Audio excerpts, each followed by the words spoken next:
Sur ces propos de Cheikh Omar Diagne Bachir Fofana. Bon, c'est déjà que c'est un personnage controversé parce que Cheikh Omar Diagne il a longtemps développé des théories autour de la franc-maçonnerie autour du CFA ak yooyu noonu yàgg nañ dégg ay wax noonu. Donc on se rappelle que bon, il a eu des séjours en prison suite à une plainte en accusant un député d'être parmi les borom ñaari tour, etc. Bon, maintenant il y en a qui s'interrogent même que les titres dont il se prévaut, est-ce que am na ko réellement, parce que ñu ngi laaj ndax réellement c'est un professeur ou est-ce que c'est un docteur. Mais moi ce que je sais, Cheikh Omar Diagne poste la doon liggéeyee. C'était un contrôleur des postes. Foofu la doon liggéeyee ba muy jógee ba bañ koy nommé directeur des moyens généraux, il percevait son salaire de la poste. Même si ñu nekkoon foofu noonu dañ la doon wax ni depuis presque 10 ans ñëwul woon liggéey si da doon toog këram di fayee ko. Donc bon mu ngi noonu. Maintenant xam nga propos yi lu tax man dama si xaw a maandu dafa am suma benn grand frère Daouda Mine, journaliste que je salue au passage. Seetaan naa ko keroog boobu muy wax lu am solo mu ne ñett yi na ko sénégalais yi bàyyi xel et je vais les reprendre. Mu ne ñun Sénégal waaw si nous vivons en paix bokk na si lu ñu naan le cousinage à plaisanterie.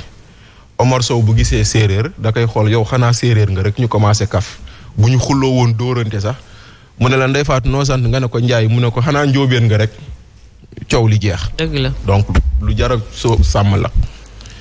mu ne ñaareel bi sunu vivre ensemble dafa lalu ci nous vivons dans un dialogue interreligieux très fécond.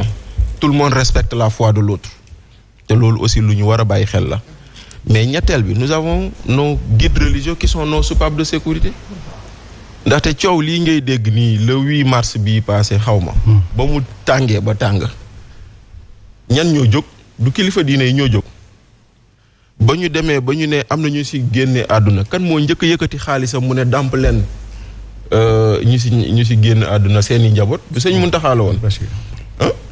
ba opposition taxawee mu ne dama bëgg dàbbaliwaat mbir mi sëñ Muntaxa moo leen yónni émissaire ne leen teg leen lépp ci suuf. ba opposition boobu demee Touba la leen wax amel naa leen bor la leen waxoon ñëpp di ko dégg. donc ñett yooyu yu ñu war a sàmm la.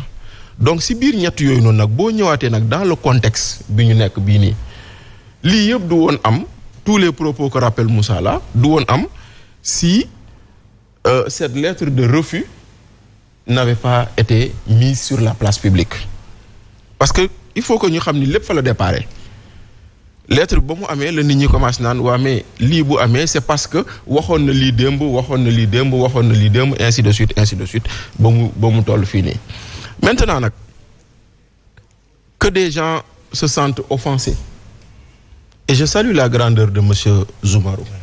Ça moom il faut le saluer quoi parce que mu ngi naan maa ngi jéggalu ci képp koo xam ne kàddu yi dérange la te effectivement kàddu yi ñu mu dérange dafa bëri man Cheikh Omar je le connais et tout mais bu ma sañoon du ma dee kàddu yu mel noonu ci moom ndaxte quand même ku xool Moussa Niang ba jàpp ni diw mooy sama sëriñ lu mu gis ci Moussa Niang ba def ko sëriñam nangul ko loolu parce que c'est ça la tolérance en fait ku nekk nangul ko lu mu gis ci nit ba ne man diw mii laa topp yow mi ne toppoo kenn ni tamit nangul nañ la ko lu tax nga jàpp ni yow mii toppul kenn yaa baax le ñii topp keneen lu ñu def du noonu donc c'est à ce niveau que se situe le débat donc soyons tolérants respectons les foi des uns gëm-gëm ku nekk pas-pas nu ñu koy waxee dafa sax ci xol je voudrais pas juger les gens mais au moins dafa am leen loo xam ne aussi ñii wax naan daf ñu ko war a jëlee palais parce que il faut éviter lu daloon waa APR gis nga waa APR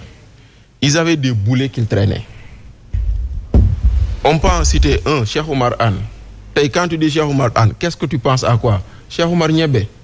Parce que c'est un boulet qu'on a... Je ne suis pas d'accord. Mais tu peux pas ne pas être d'accord.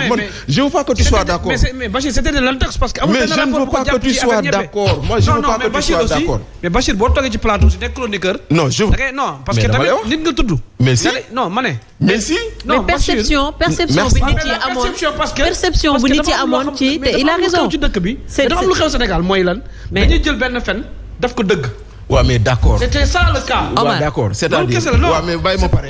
je vais finir. ça veut dire que amul benn rapport bu koy réglé. oui mais c'est la perception que les gens avaient de lui. perception boobu la nit ñi amoon. je termine la perception quand tu dis Cheikh Oumar Anne on pense Cheikh Oumar Niébé. automatiquement. la perception waaw may ma pare la perception est que boo tudd Omar la perception est que boo tuddee Omar may ma terminer s'il te plaît nag. bu ma dagg waaw mais may ma terminer s'il te plaît.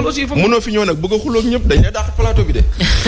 parce que boo waxee lu tegul ma ne la tegul. allez Omar ñu bàyyi ko. la perception dit voudrait que quand tu dis Cheikh Oumar Anne tu penses à Niébé Cheikh Oumar Niébé. la perception voudrait que quand tu penses. tu donnes un autre exemple là je suis pas d'accord. waaw donc bàyyi ma pare. non là je suis pas d'accord. laisse-moi ma pare. bàyyi jàmbur. laisse-moi ma pare la xaw ma ko sax ba am personnel problème ak loolu la. la perception voudrait que boo nee Cheikh Oumar Anne nga ne Cheikh Oumar Niébé la perception voudrait que boo nee Aliou Sall nga ne sunu 400000 la perception voudrait que may ma la perception voudrait que boo nee Mame Mbaye Niang nga ne Prodac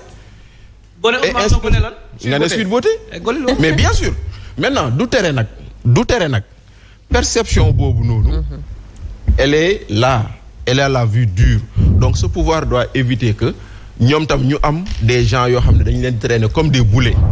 On peut en citer Cheikh Oumar Diagne on peut en citer Azoura Fall on peut en citer Dame Mbodj nañu fexe ba ñoom tam bu ñu am ñoo xam ne c'est des boulets qu'ils traînent nga xam ne dañuy xëy di wax loo xam ne day kii nii donc foofu la mbir mi nekk maintenant nag ceux qui disent que dañ leen war a jëlee fu ñu nekk moom dañ ko war a jëlee c'est comme le dit monsieur Zoumaro d'accord na c'est le président qui choisit ses collaborateurs ak yooyu mais du tere nag il y a 2 jurisprudences qu'on peut évoquer benn bi Omar Sow tudd na ko. lesquels. effectivement benn bi Ablaye Ndour nekk na fi d'âge présidence. xëy wax ci armée defe naa xawma lan la woon il a été démis de ses fonctions. RFM matin la woon. waaw deuxième bi. Pape Amadou Sarr la à la DER. le 8 mars dafa xëy toog wax ci diine. mu jur polémique mais dañ ko jëlee fu mu nekkoon. kon ñii wax naan dañ leen war a jëlee moom mii Cheikh Oumar dañ ko war a jëlee am na jurisprudence bu fi amoon. même si ça n'a rien à voir parce que malheureusement le dédoublement fonctionnel kenn mënu ko dindi. on ne peut pas enlever la casquette qu'il a aujourd'hui de directeur des moyens généraux et de l'homme qu'il est. En tout cas, ça peut être difficile de faire la différence. Ça va être très difficile. C'est assez difficile de faire la différence. Donc, ñi koy wax foofu lañ ko teg maintenant nag président mooy apprécier mais attention à ce que Cheikh Oumar Diagne Azoura Fall Dame Mbodj ak ñeneen ñu ni mel. lu mu def. Laisse tomber. Mais tu as vu le cortège de Dame quand il allait à Touba là. Ça quand même. Un président de la République. Voilà, donc évitons que ces gens-là ne soient pas des boulets pour oui, mais ça également, c'est des amis qui étaient accompagnés. Oui, après tu trouveras toutes les excuses, mais quand même, bon, voilà. Bon, bref. Omar, tu vois, en fait, dafa nekk sujet boo xamante ne suñ koy wax sax c'est avec des pincettes parce que même ñun ñi di ko commenter wala yéen ñi di ko commenter ñun ñi di poser question am na nooy waxee rek tu risques de toujours heurter yenn sensibilité yi donc peut-être foofu on peut comprendre un peu la position de certains Sénégalais yi jàpp ne que président de la République war a démettre kii di Cheikh Oumar Diagne d'une autre part également est-ce que mënuñu ko trouver lay par rapport à ces propos. ban lay. Il se base sur l'islam. Cheikh Oumar Diagne. Umu Jundung la xam nga Umu Jundung. Umu Jundung. waaw Umu Jundung. xam nga temps Haamaan benn film. temps Haamaan ak yonent Yàlla Moussa. amoon na benn saytaane bu ñu wax Umu Jundung. mooy Cheikh Oumar Diagne. ñooñu. amoon na mu ngi personnel. ñooñu Umu Jundung la.